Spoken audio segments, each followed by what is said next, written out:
Hey guys, welcome to my channel. आज की video 100 days my prince के episode 4 की होने वाली है।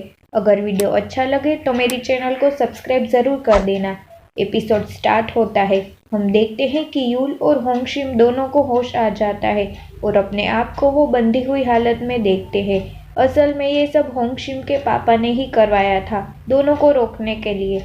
वो दोनों के पास जाते हैं और उन्हें समझाकर वापस घर ले आते हैं। यहाँ क्वीन ने यूल के पापा के लिए अच्छा अच्छा खाना बनवाया था जो यूल को पसंद था।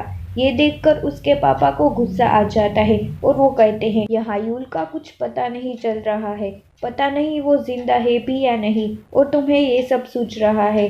वो क्वीन को कहते हैं तुम चाहती भी हो कि यूल वापस आए।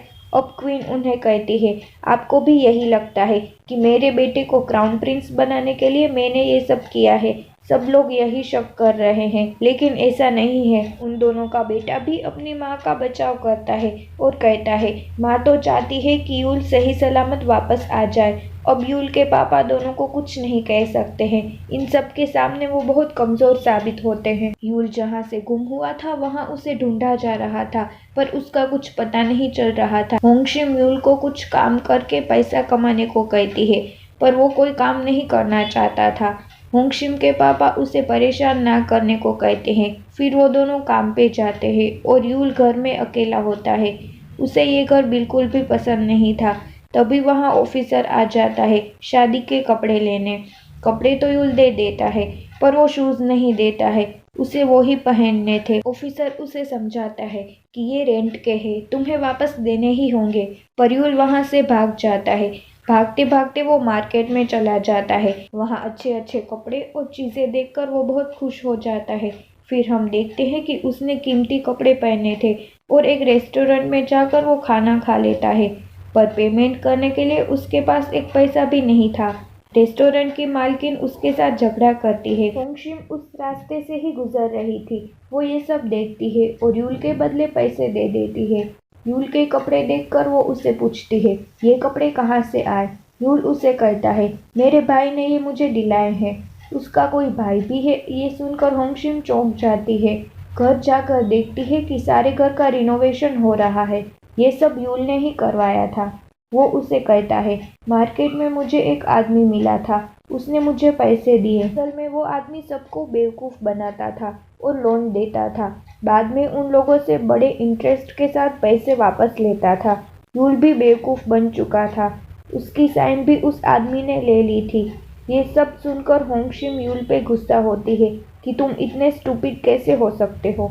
दुनिया में कुछ भी फ्री में नहीं मिलता है। सब काम रोक कर वो मार्केट में जाती है और उस आदमी से कहती है ये तुमने ठीक नहीं किया है, किसी के भोलेपन का तुमने फ़ायदा उठाया है, मैं तुम्हें पैसे नहीं दूंगी।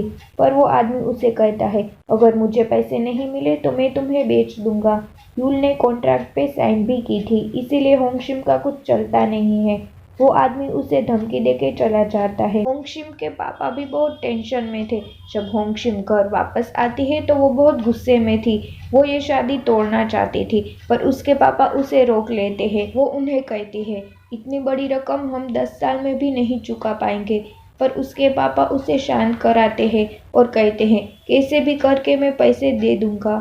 जंग जेयोन मेड के केस के बारे में सोच रहा था कि क्राउन प्रिंस ने इसकी इन्वेस्टिगेशन क्यों रुकवा दी। फिर उसका एक कलीग उसे एक बड़े रेस्टोरेंट में ले जाता है। वो कलीग ड्रंक होके उसे बता देता है कि यूल पे हमला हुआ था और वो मिसिंग है। ये सुनकर वो चौंक जाता है। तभी वहाँ एवोल नाम की एक लड़की आती है। वो जंग जेयोन को जानती थी, दोनों पहले मिल चुके थे। वो उसे याद दिलाने की कोशिश करती है, पर जेयोन को कुछ याद नहीं आता है। वापस जाते वक्त एक आदमी उसे मिलता है। वो उसे बहुत ही रूडली बात करता है। वो उसे लोअर क्लास का और रखेल का बेटा कहता है। जंग जेयोन को शक होता है कि यूल का गुम होना मेड के केस से कनेक्टेड है। अगली सुबह होंगशिम यूल के लिए एक काम ढूंढ लेती है।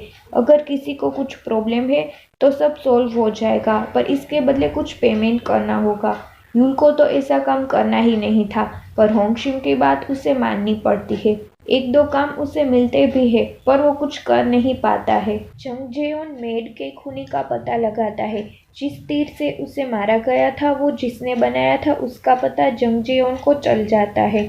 पर ये सब सुखो देख लेता है। जंग जेयोन उस आदमी के घर जाता है पर तब तक सुखो ने उस आदमी को मार दिया था। फिर वो क्राउन प्रिंसेस के पापा के पास जाता है और ये सब बताता है। वो यूल का पता लगाने माउंट चुनवो जहाँ से वो गायब हुआ था वहाँ जाने को कहता है पर वहाँ खुद क्राउन प्रिंसेस के पापा जाना चाहते थे। यूल कुछ काम नहीं कर पा रहा था। ये जानकर होंगशिम नाराज हो जाती है। तभी ऑफिसर यूल के शूज लेने आते हैं। अब उसे शूज देने ही पड़ते हैं। किंग की परमिशन लेके क्राउन प्रिंसेस के पापा माउंट चुनवो जाते हैं। माउंट के पास ही होंगशिम का गांव है। गांव के गवर्नर उनको मिलने जाते हैं। सब उसके सामने झुकते हैं पर यूल नहीं झुकता है।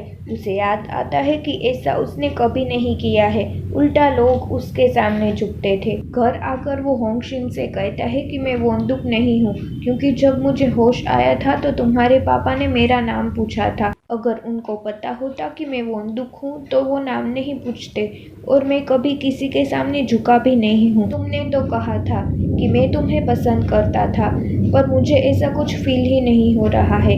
पर होंगशिम कहती है ये फ्लावर्स मुझे बहुत पसंद है इसीलिए तुमने ये लगवाए हैं। तुमने मुझे प्रॉमिस किया था कि मैं तुम्हें पसंद करता हूँ और तुमसे शादी करूँगा। अगली सुबह होंगशिम यूल को गुदोल के साथ माउंट चुनवो जाने को कहती है। उनको वहाँ पानी ले जाना था। यूल गुदोल के साथ वहाँ जाता है। क्राउन प्रिंसेस के पापा भी वहाँ थे। उस जगह पे पहुंचकर यूल को सिर में दर्द होने लगता है और याद आता है कि उस पर हमला हुआ था। वो गिर जाता है और बेहोश हो जाता है। क्राउन प्रिंसेस के पापा ये सब देखते हैं। होंगशिम को खबर मिलती है कि वोंदुक ने फिर से गड़बड़ कर दी और पानी की जार तोड़ दी। घर जाकर वो उसे काफ़ी कुछ सुनाती है पर यूल उसे कहता है कि मेरे लिए भी ये सब आसान नहीं है क्योंकि मैं सब भूल गया हूँ। वो होंगशिम की हेल्प मांगता है उसे सब कुछ याद दिलाने में और फिर से बेहोश हो जाता है। इस तरह ये एपिसोड पूरा होता है। अगर आपको ये वीडियो अच्छी लगती है तो प्लीज़ लाइक एंड शेयर कर दीजिए और मेरी चैनल को सब्सक्राइब करके बेल आइकन को भी प्रेस कर दीजिए।